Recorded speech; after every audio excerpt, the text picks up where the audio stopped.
కావచ్చు, తోట పని చేయడం కావచ్చు, ఏ పని అయితే ఫరో ఇచ్చాడు దేవుని బిడ్డలారా, ఆ ఫరో ఇచ్చినటువంటి పనిని అతడు నమ్మకంగా ఆ ఇంట్లో పని చేస్తున్నాడు. అతడు నమ్మకంగా పని చేస్తున్న నాటి నుండి కూడా ఫరో ఒకటి గమనించాడు. ఏమిటంటే ఈ హెబ్రీయుడు నా ఇంటికి వచ్చిన నాటి నుండి నేటి వరకు నేను ఏమవుతున్నాను, దీవించబడుతున్నాను. గమనించాడు దేవుని బిడ్డలారా. ఎలా గమనించాడు? మొదట ఉండిన స్థితిని, తర్వాత ఉన్నటువంటి స్థితిని అతడు మాట్లాడుతూ చక్కని సంకేతిస్తున్నాడు. ఏమంటున్నాడంటే, యోసేపు నా ఇంటికి రాకముందు నేను ఎలా ఉన్నాను, యోసేపు నేను వచ్చిన తర్వాత ఎలా ఉన్నాను, నా ఇల్లు ఎలా ఉన్నది, నా సంపద ఎలా ఉన్నది, ఇప్పుడు నేను నా సంపద ఎలా ఉన్నదని తనలో తాను గ్రహించుకుని యోసేపు ఏం చేసినంటే ఇంటి మీద ఒక పెద్ద పాలేరు చంపించాడు. అంటే గృహ నిర్వాహకత్వం ఉద్యోగం ఇచ్చాడు. గృహ నిర్వాహకత్వం అంటే ఇంట్లో ఉన్న వారి మీద, అంటే యజమానుడు మీద తప్ప కానీ అందరి మీద అధికారం ఇచ్చాడు. ఇతడు యవనస్తుడు, బలము కలిగిన వాడు, జ్ఞానము కలిగిన వాడు, అందము కలిగిన వాడు, సౌందర్యము కలిగిన వాడు, చూపునకు చక్కగా కనబడుతున్నాడు. ఈ యవనస్తుడిని దేవుని బిడ్డలారా మన యొక్క భార్య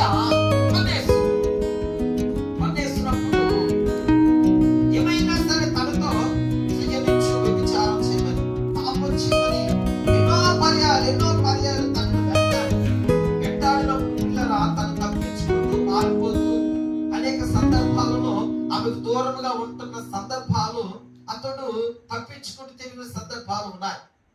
అయితే చివరికి ఒక రోజున తన మీద పడి, నువ్వు ఏమైనా సరే ఈ రోజు నాతో సైనిస్తే వ్యభిచారం చేస్తే ఇది రాజ్యం అంతటి మీద నీకు అధికారంగా చేస్తాను, నా ఇంటి మీద అధికారినిగా చేస్తాను, నాకు కలిగిన స్త్రీ సంపదల మీద, పొలముల మీద, ఆస్తుల మీద, అన్నిటి మీద నేను ఎంతో ఉన్నతమైన వ్యక్తిగా ఉంచుతాను, నాకు ఆ శరీర కోరికను ఆ సంతోషాన్ని ఇవ్వమని చెప్పినని యోసేపు ఎంతగానో ఏడ్పించినప్పుడు అతడు అంటాడు, అమ్మా నీ భర్త అయిన యజమానుడు నన్ను నీ మీద అధికారినిగా ఉంచలేదు, తనకు కలిగిన దానంతటి మీద అధికారం ఉంచాడు, కానీ నీ మీద నాకు ఏ విధమైన అధికారం లేదు, కాబట్టి నీ మీద నేను చేయవేయను, నిన్ను నేను ముట్టుకోను, నువ్వు నా యజమానురాలివి కనుక నీతో నేను పాపం చేసి నా దేవునికి విరోధముగా నేను ఘోరమైన దుష్కార్యం చేయను, కాబట్టి నేను నా హృదయంలో దేవుని వాక్యాన్ని ఉంచుకున్నాను, నేను దేవునితోనే ఉంటాను, దేవునితోనే నిబంధన చేసుకున్నాను అని చెప్పి పిల్లరా ఫరో ఎదుట, భార్య ఎదుట నుండి ఆయన తప్పించుకోవటం ఎన్నో పర్యాలు జరిగింది. చివరికి ఏమైనా సరే తనను పట్టుకుని ఏడ్పించినప్పుడు తన వస్త్రాన్ని, తన అంగీని ఏం చేస్తాడంటే ఆమె చేతిలో విడిచిపెట్టి అతడు పారిపోయాడు.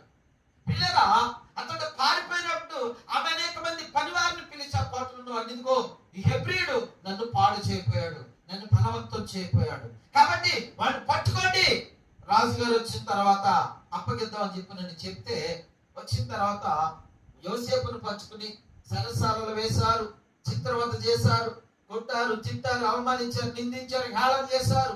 చివరికి దేవుని బిడ్డలారా యోసేపు యొక్క యజమానుడు ఫరో కూడా నిన్ను నా ఇంటి మీద అంతటి మీద అధికారులకు వచ్చాను, నాకు కలిగిన సిరి సంపదల మీద, ఆస్తి పాస్తుల మీద అధికారులకు వచ్చాను, ఇంత భయంకరమైన దుష్కార్యములకు నువ్వు ఎలాగా చేయాలని పూనుకున్నావని యోసేపును నిందించడానికి కూడా తనకు అవకాశము వచ్చింది. ప్రభునందు ప్రియ దేవుని బిడ్డలారా, ఎన్ని శోధనలైనా, ఎన్ని నిందలైనా, ఎన్ని అవమానములైనా యోసేపు అనిపించడానికి సిద్ధపడ్డాడు తప్ప కానీ